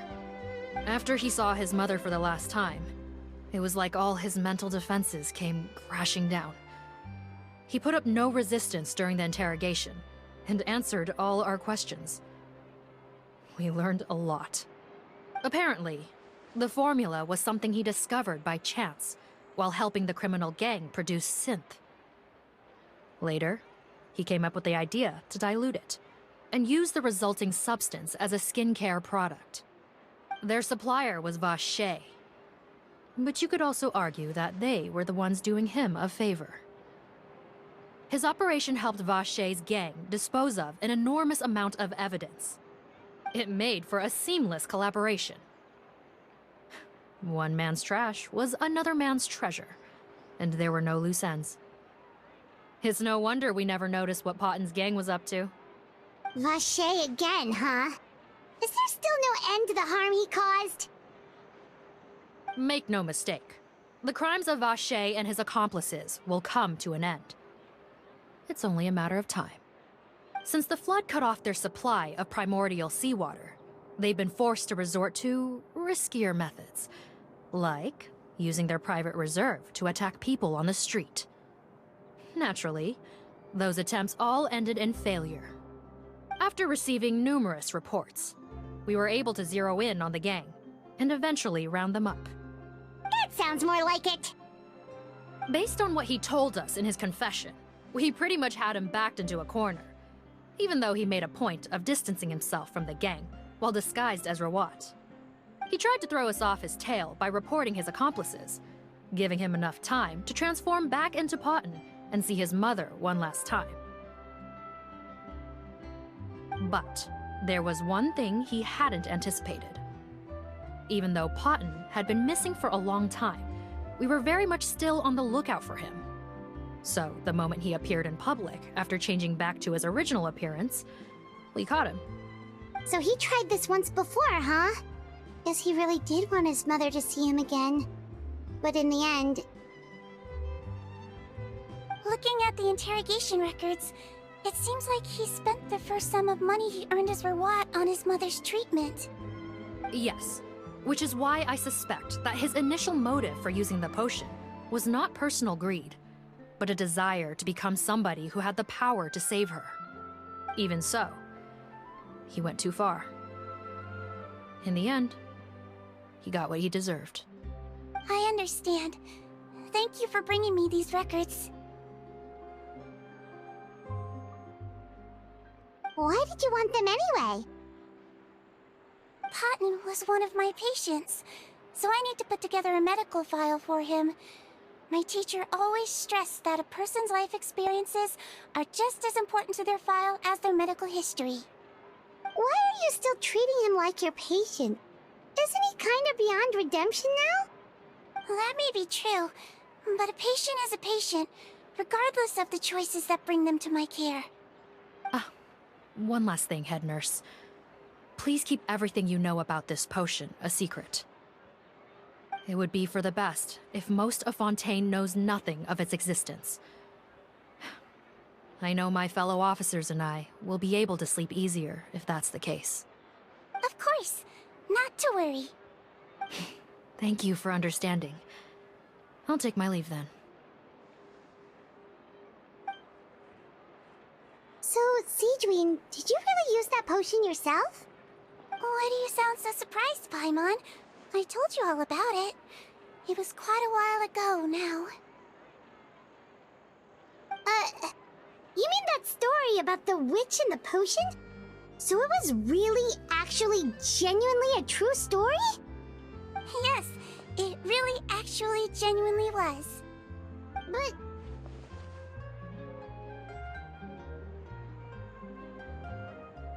I know. There are some secrets I can't tell anyone about. But considering everything we've been through together, I know I can trust you with them. Before I tell you, though, could you follow me somewhere? I want to pay my respects to an old friend. Of course!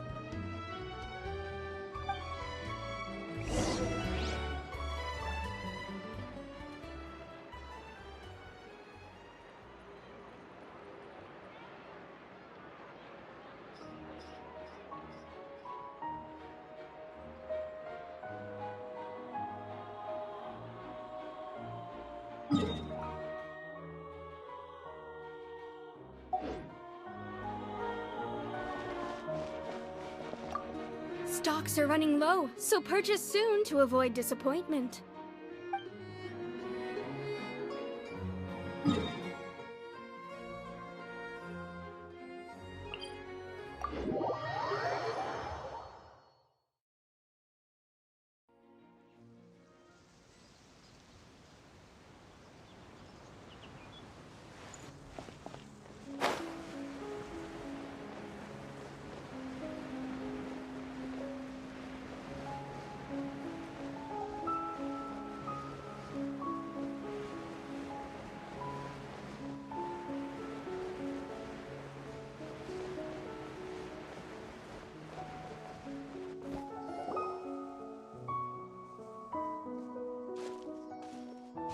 Oh, Nervalette and Risley, they're here too!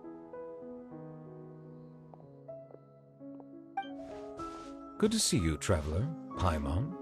I trust all has been going well for you?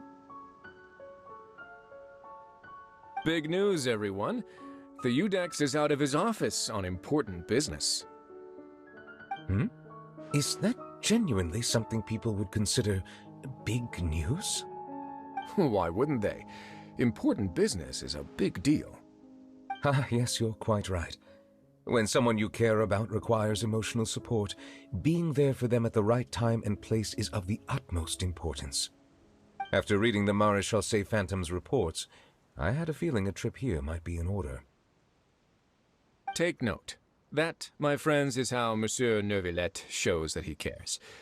We're both here for the same purpose, actually, to accompany Sigewinne as she pays her respects to her late teacher. So the old friend she mentioned was her teacher then? The witch? Oh, sorry. Paimon didn't mean to be rude. It's only 'cause Sigewinne calls her that all the time, so... I doubt she considers that title to be offensive, Paimon. Don't worry. Indeed. In fact, I believe Sigewinne would take it as a sign of affection. She has spoken of this doctor on many occasions, and it sounds like she was a truly generous individual. In those days, many people harbored prejudices against Melusines. She was the only teacher willing to take Sigewinne on as a student. Wow. It's really nice of you two to be here for Sigewinne. Guess you guys really look out for your younger colleagues, huh? Younger colleague? Well, that might be true for the Udex, but I'm not sure I can say the same. Sigewinne served a sentence in the fortress of Meripede hundreds of years ago, and after she did her time, she decided to stick around. She's been an integral part of our administration ever since. Strictly speaking, the head nurse has been around longer than most people in the fortress, myself included. Pretty sure that makes me the younger colleague. She served a sentence? Yes. Long before I became Udex, there was an ancient law in Fontaine that prohibited any attempt to transform another species into a human.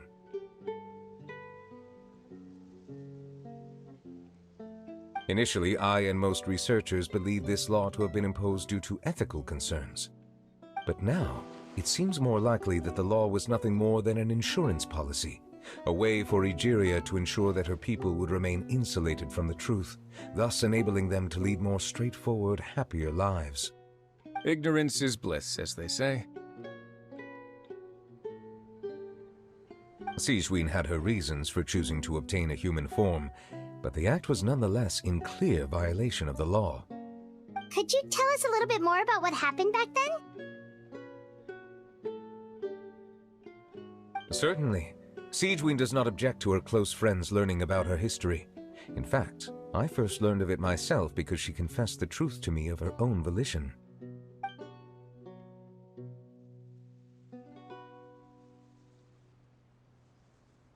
Even with their daughter so ill, they kicked you out? Stubborn as always. And prejudice isn't a disease I can cure either.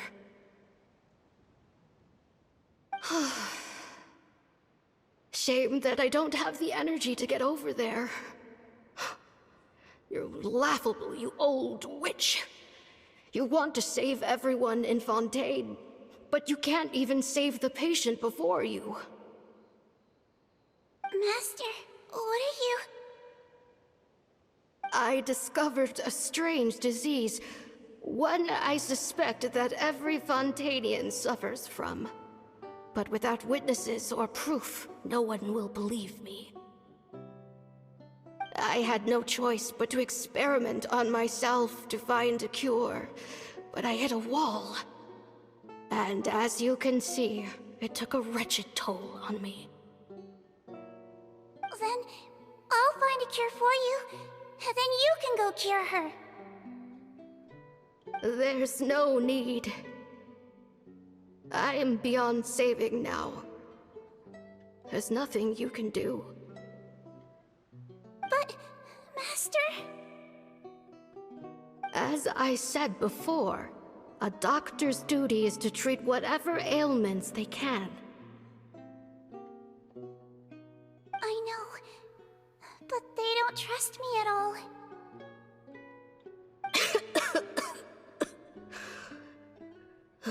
That girl. She's your first ever patient, isn't she? Tell me, what cost are you willing to bear to see her cured? I'll do whatever it takes. Even if it means breaking the law and being punished for it? As long as I don't hurt anyone. Yes.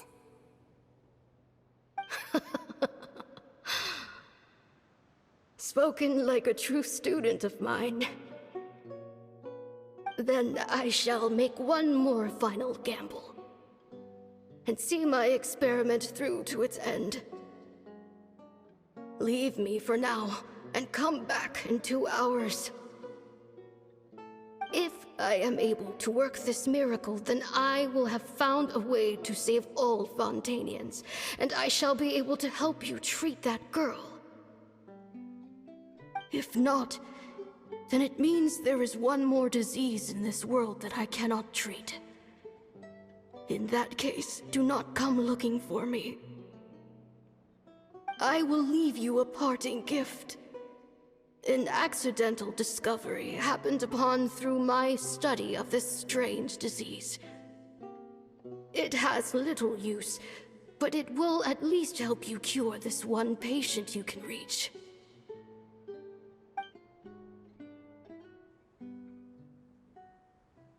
When Sigewinne returned, the miracle had not occurred. She found a potion bottle and a note on the table. After using the potion as instructed, she gained her current form, breaking Fontaine's law in the process. And after I had confirmed the veracity of the events, I gave my verdict. So that's what happened. I fear Sigewinne only understood the full story after the truth about the dissolution of Fontanians was uncovered. When I reflected on all this with that knowledge in hand, I felt a deep sense of regret.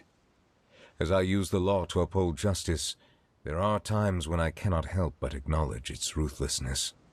After the final details of the events surrounding Sigewinne's transformation came to light, I checked several sources and, thankfully, the legal code does not require Sigewinne to shoulder any additional punishment. Wonder how she feels about all this. Since she invited you here, I imagine she intends to speak of these matters with you, no?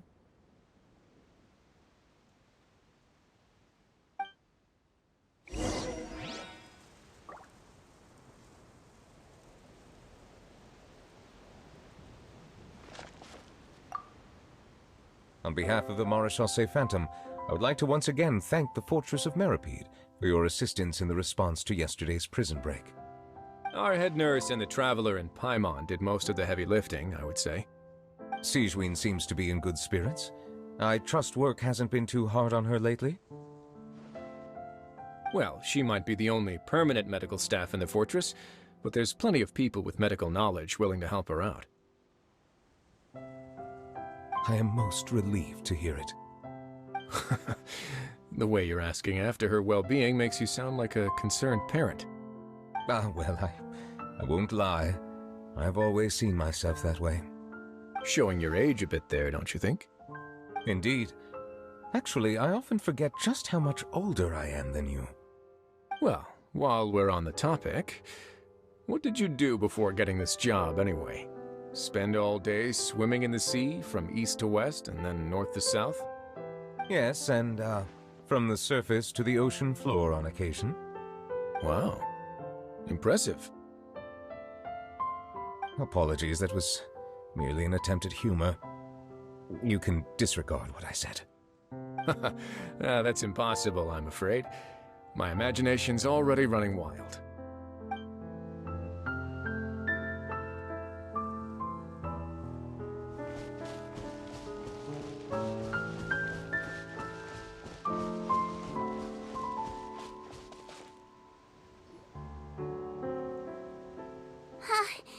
You're here. The old friend I mentioned was my teacher. When she passed, her body was nowhere to be found. All that's left of her is an empty tomb. And even that's deep underwater now. Seedwing, the witch who gave you the magic potion, she was your teacher, wasn't she? Sounds like Monsieur Neuvillette filled you in. After learning the truth, it must have been hard to process, huh? Well, to be honest, after I realized what really happened that night, my first thought was that it kinda made sense. It seemed exactly like the sort of thing she would do. But she was planning to sacrifice herself and never told you! That's just who she was. If lying is what it took to get a kid to take their medicine, then that's what she'd do. Alright, but why did you turn yourself in? I broke the law, simple as that. My teacher made her choice, and I made mine. True. It's just, the way Patton framed it when he was asking you all those questions, it made Paimon really mad. You're not like him at all, and everything Neuvillette said confirms that. And yet, you were still convicted and thrown in prison. It just feels so unfair. Unfair? I happen to think just the opposite. If I hadn't served that time, I'm not sure I would have been able to stay strong when he was questioning me. What makes you say that? I knew you'd be curious. Let me tell you a story.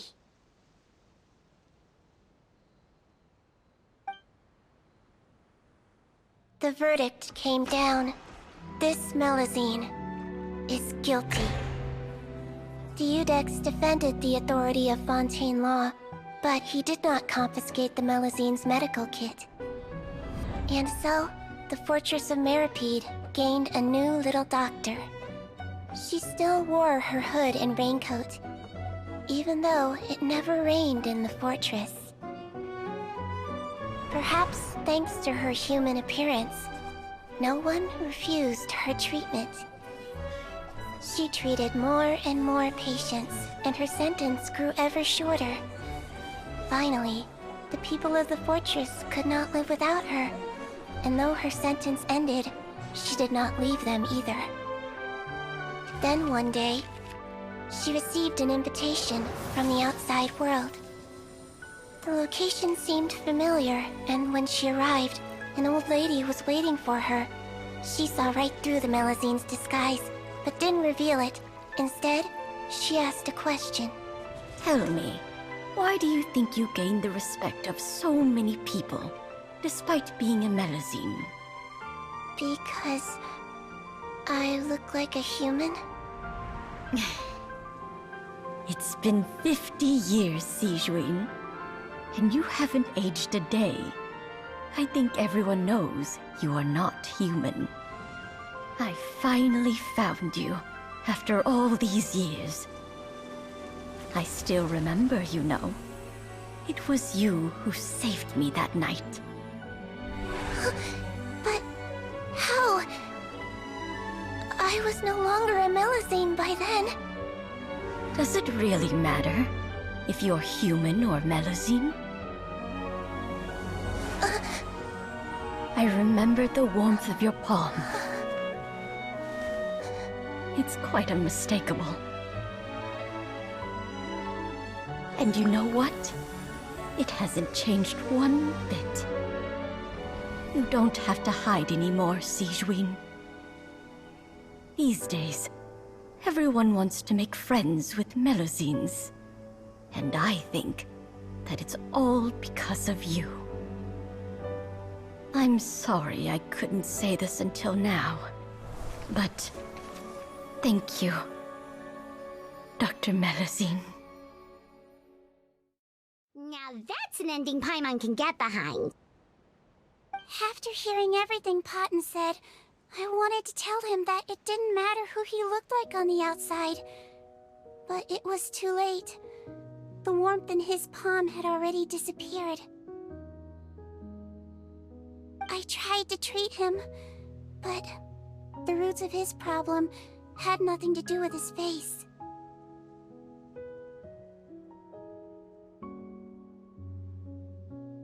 I understand. Thanks, you two. I appreciate you being here for me while I talk this through. Oh, it's nothing. Our pleasure. Oh, there's one more reason I invited you here. It's about time I finally give you what I promised. In order to restore the appearances of the face-swapping victims, the Marechaussee Phantom gave me special permission to make a few bottles of that potion. And I made one extra just for you two. We don't need it though. Shouldn't we destroy it? Well, even if you chose to destroy it, I still thought I should give it to you first. You two did so much for me. How could I break my promise? Well, fair enough, but anyway, Paimon's definitely not interested in this stuff anymore. Still, if this is the very last bottle in all of Teyvat, getting rid of it would feel like kind of a waste. Maybe we can give it a special meaning somehow. Oh, Paimon's got it! Melusine physiology wasn't affected by the Great Flood, right? So that means the potion should have a permanent effect on you. In that case, what do you say, Sigewin? Ever thought about transforming back to the way you used to look? After all, from a Melusine point of view, Paimon bets Melusines look the cutest of all!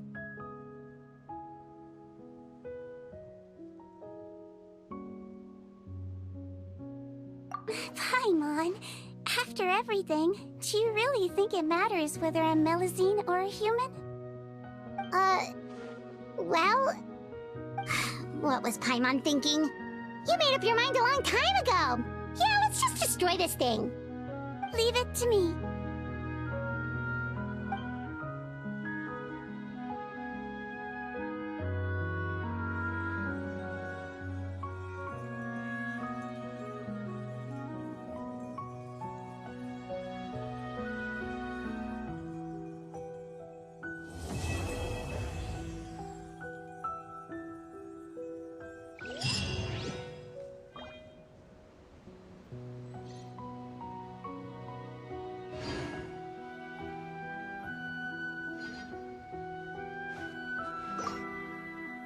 I'd like to stay here with my teacher for a little longer.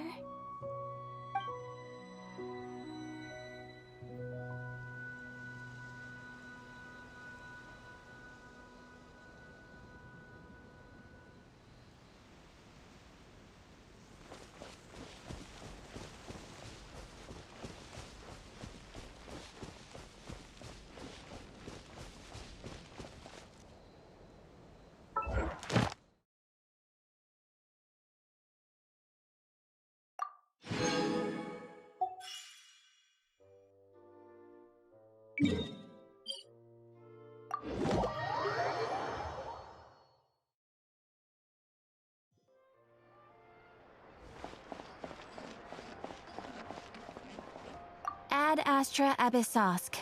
Welcome to the Adventurers Guild. Thank you for completing today's commissions. Here is your reward.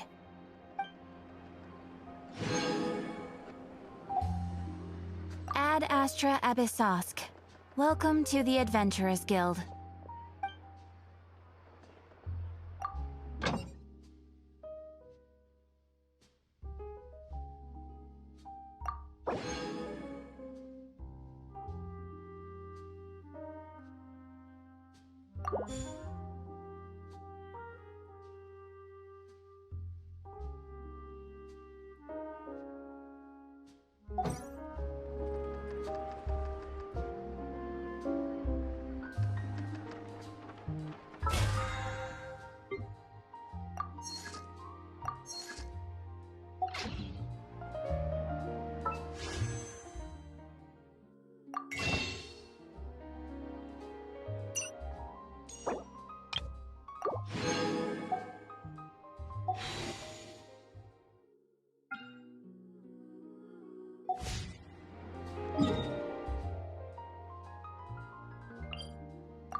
Seems like the stories here never have a happy ending.